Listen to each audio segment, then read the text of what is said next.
मनोरंजन के लिए है।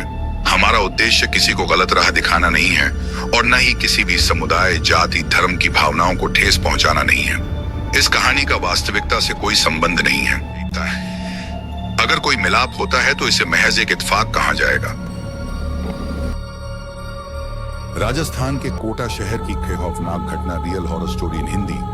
जिंदगी एक पहिए की तरह है जो घूमता रहता है। जहां से चीजें शुरू होती हैं वहां पे वापस आके थम जाती है। बिल्कुल उसी राह पर, उसी मोड़ पर हमें फिर छोड़ देती है, क्योंकि जिंदगी का हर पल हमारे कर्म और नियति से जुड़ा हुआ होता है। यह कहानी राजस्थान के कोटा शहर से जुड़ी एक सच्ची घटना से प्रेरित किसी के असफल प्यार और प्रतिशोध की है। सपना, सलोनी और उनके मासूम दोस्तों की दास्तां है जो समय के दुष्ट चक्र में फंस गए और उस मोड़ पर आके थम गए जहां मौत उनका इंतजार कर रही थी। राणा साहब एक बहुत अमीर और आलीशान हवेली का मालिक था।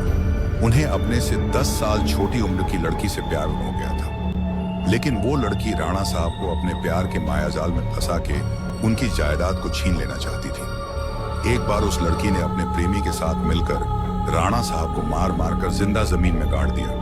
राणा साहब चीखे चिल्लाए, लेकिन उस लड़की ने उनकी एक न सुनी। बाद में राणा साहब ने मरते मरते शार्प दिया कि मैं किसी को नहीं छोड़ूंगा, हर प्रेमी को मार दूंगा। जिस तरह मेरे साथ धोखा हुआ है, मैं हर प्रेमी को मिटा दूंगा, मैं सबको मिट्टी में मिला दूंगा। और राणा साहब की मौत हो गई। उन दिन के बाद वो जगह और वो हवेली शार्पित हो चुकी थी। वहां जो भी जाता था वो कभी भी वापस नहीं आ पाता था। आज भी राणा साहब की प्रेतात्मा वहां घूमती रहती है। कुछ दिनों के बाद उस हवेली पे एक प्रेमी कपल वहां पे घूमने के लिए आए। सपना और रजत, उन दोनों की सगाई हो चुकी थी, लेकिन शादी करनी बाकी थी। सपना अपने घर में किसी को कुछ बताए बिना रजत के साथ आई थी। सपना और रजत मजाक मस्ती में उस जगह पहुंच गए जहां पे राणा साहब जो जिंदा दफन कर दिया था। अचानक रजत उस जगह पे गिर जाता है और उसका पैर जमीन के नीचे घुसने लगता है।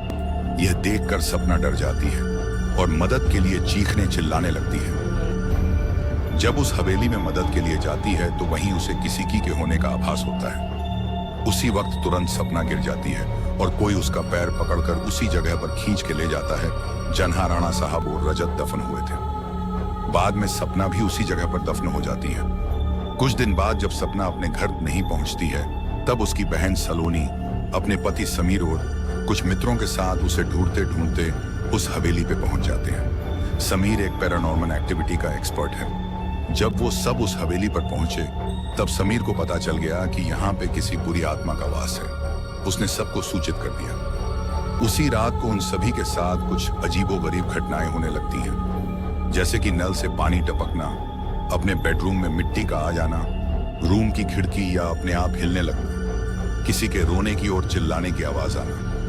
यह सब देखकर वो सभी डर जाते हैं और उनमें से एक भागने की कोशिश करता है, लेकिन राणा साहब की प्रेतात्मा उसे भी जिंदा दफन देता है। दूसरे दिन जब उन लोगों को पता चलता है कि उनका एक साथी गायब है,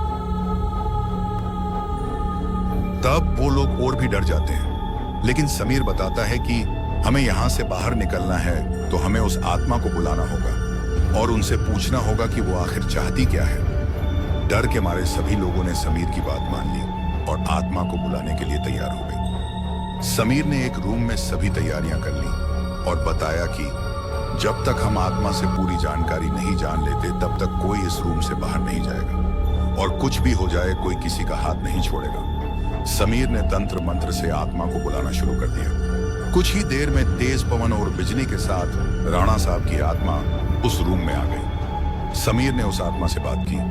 कहे, बुहारी आया, आखिर तुम चाहते क्या हो? तो लोगों को क्यों मार रहे हो? कौन हो तुम?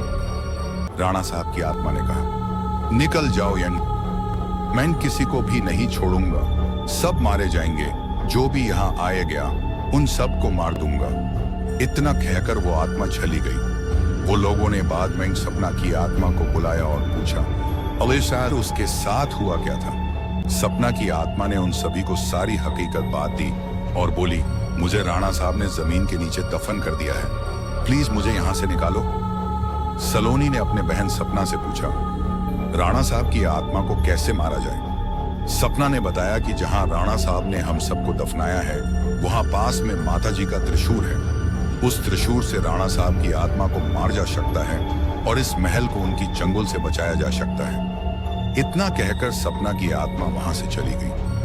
समीर, सलोनी और बाकी दोस्तों लोग तुरंत उस जगह पे गए जहां राणा साहब को दफनाया गया था। राणा साहब की आत्मा ने उन सभी को त्रिशूल के पास जाने के लिए रोका, लेकिन सलोनी की भी तरह उस त्रिशूल के पास पहुंच गई और उसी त्रिशूल से राणा साहब पे वार किया। कुछ ही देर में राणा साहब और उनके साथ वो सभी आत्माओं को मुक्ति मिल गई जिसे राणा साहब ने दफनाया था। दोस्तों, आपको यह कहानी कैसी लगी प्लीज हमें कमेंट करके जरूर बताएं।